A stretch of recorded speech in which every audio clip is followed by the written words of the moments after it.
Bertemu kembali di cerita di sebalik berita. Sudah tentu kami akan bawakan kepada anda perkembangan politik yang sudah kita dengari setiap hari sejak seminggu ataupun 2 minggu yang lepas. Cerita di sebalik semua berita yang kami bawakan. Tadi kita bercerita berkenaan dengan Melaka dan mungkin sudah hampir untuk penubuhan sebuah kerajaan negeri yang baru. Mungkin malam ini juga. Tetapi bukan cerita yang sama di Ipoh, Perak.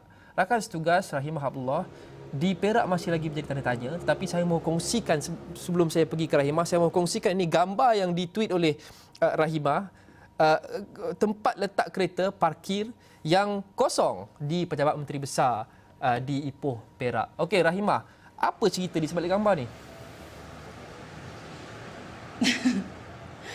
Okey, sebenarnya setiap hari saya dan juga media-media lain, jika tiada berita ataupun perkembangan terkini daripada kerajaan negeri Perak ini, terutama kita tahu selepas daripada krisis yang berlaku di Putrajaya, apa yang berlaku di sini ialah krisis berkenaan sebenarnya bagaimana seorang Menteri Besar Perak, Datuk Seri Ahmad Faizal Azumu sehingga kini masih berdiam diri ataupun kunci mulut mengenai kedudukan kerajaan negeri Perak ketika ini.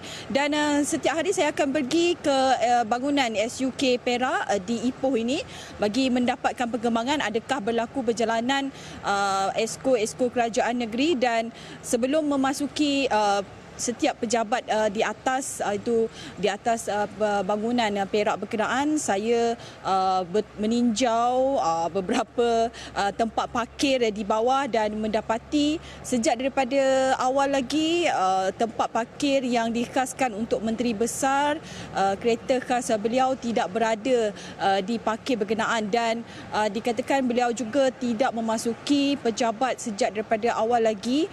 Dan terbaru pada hari ini perkara sama juga berlaku, dan bukan sahaja di bangunan SUK Perak, tetapi saya juga bersama juru kamera Airol turut setiap hari akan pergi mendapatkan perkembangan di kediaman rasmi Menteri Besar Perak di Ipoh ini.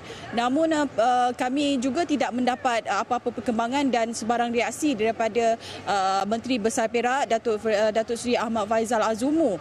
Namun kalau melihat kepada perjalanan pentadbiran kerajaan negeri Perak berjalan lancar setakat ini, dan beberapa orang esko juga telah kami temui, dan antaranya adalah YB Howard Lee yang juga merupakan adun daripada DAP, dan katanya saya juga ada mengajukan jika ada sebarang tawaran daripada pihak gabungan daripada Parti Pakatan Perikatan Nasional untuk menarik mana-mana adun daripada DAP, dan jawapan beliau mengatakan bahawa beliau tidak akan dibeli dan tidak akan dibeli oleh mana-mana pihak ataupun mana-mana parti bagi untuk menyertai mana-mana gabungan parti mewujudkan kerajaan negeri baru.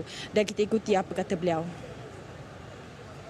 Audio tersebut, tetapi tak apa, saya mahu penonton kongsikan dengan penonton taburan kerusi di Dewan Undangan Negeri Perak di sini di servis saya sebelum kita kembali kepada Rahimah. Kita lihat di sini sebagai sudah tentu stalemate-nya adalah di situ. Kita lihat di sini UMNO dan PAS mempunyai 28 kerusi. Dan sebelum ini kerajaan negeri daripada PKR, DAP, Bersatu dan juga Amanah ada 30 kerusi dan bebas ada 1 kerusi. Jadi seperti kita lihat di negeri-negeri lain, lompat PPBM dan sebagainya ke Perikatan Nasional ini ada membuatkan perbezaan di mana pertukaran kerajaan negeri itu boleh berlaku. Jadi untuk kita singkap kisah di sebalik berita ni Rahimah, memandangkan kita berita pun tak dapat banyak setakat ini di Perak, masih lagi menjadi tanda tanya, masih lagi mengunci mulut, banyakkan adu-adun. Apa cakap-cakap on ground di lapangan yang dikatakan sama ada sebarang pergerakan dari parti mana ke parti mana?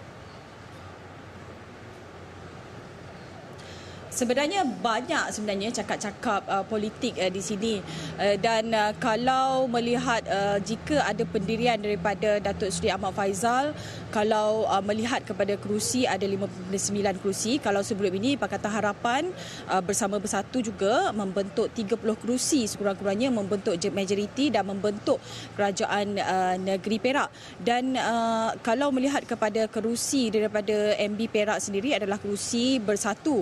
Kalau melihat melihat kepada kerusi bersatu, ada 2 kerusi. Dan kalau ia beralih kepada Pakatan ataupun Perikatan Nasional dan bersatu bersama juga dengan 2 kerusi bersama dengan UMNO dan juga PAS 28 kerusi, cukup 30 kerusi. Itu pun kalau beliau beralih kepada Perikatan Nasional.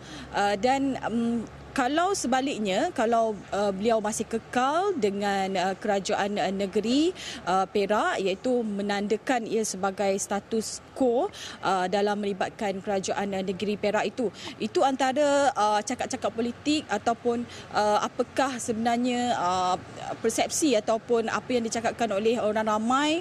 Banyak pihak mengatakan perkara ini, apakah pendirian Datuk Seri Ahmad Faizal kerana penting bukan sahaja kerana beliau adalah seorang adun dan juga daripada Bersatu, tetapi memandangkan beliau adalah Menteri Besar Perak.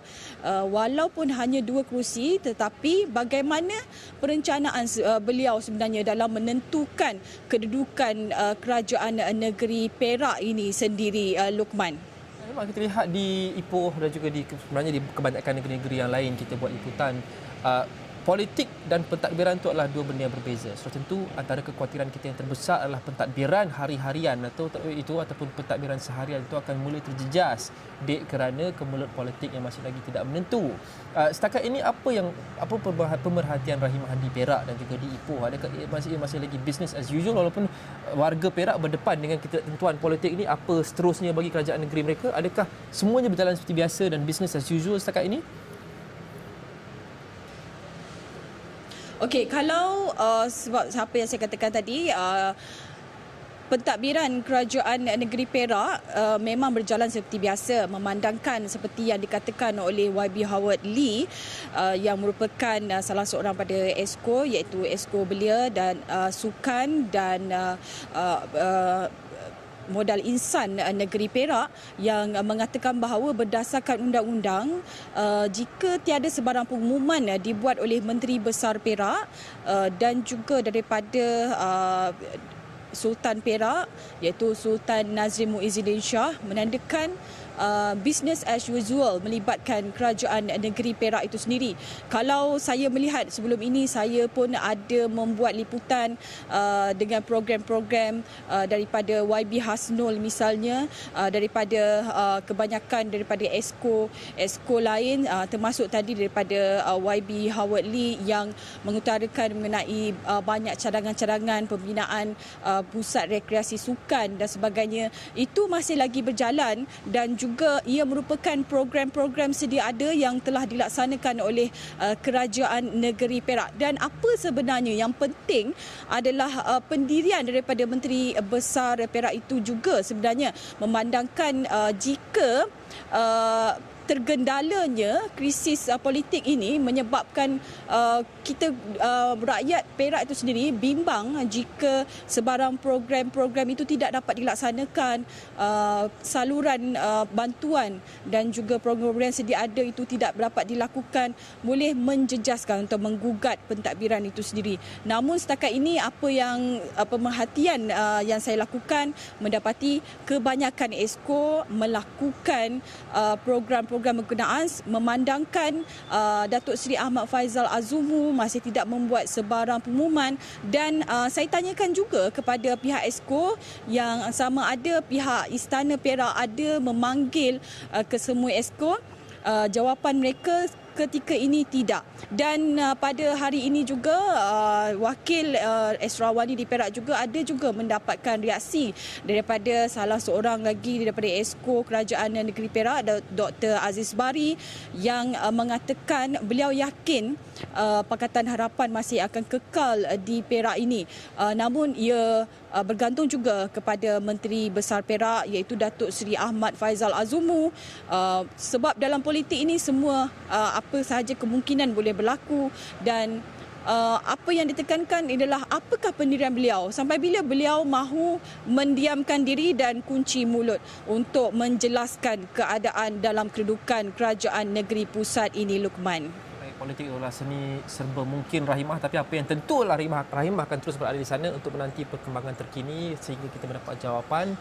Rahimah jaga diri baik-baik di sana, pakai sunblock banyak-banyak kerana Ipoh itu panas. Saya tahu kerana saya membesar di Ipoh, tapi saya akan pergi terus ke Rahimah dari semasa ke semasa untuk perkembangan terkini. Terima kasih buat masa sekarang ini. Itu saja untuk cerita. Selepas ini Niaga Awani menyusul, kita bincangkan berkenaan dengan apa itu dijangkakan dari segi dasar ekonomi, Perdana Menteri baru dan pentadbiran baru. Itu saja untuk cerita. Terima kasih. Assalamualaikum dan salam hormat.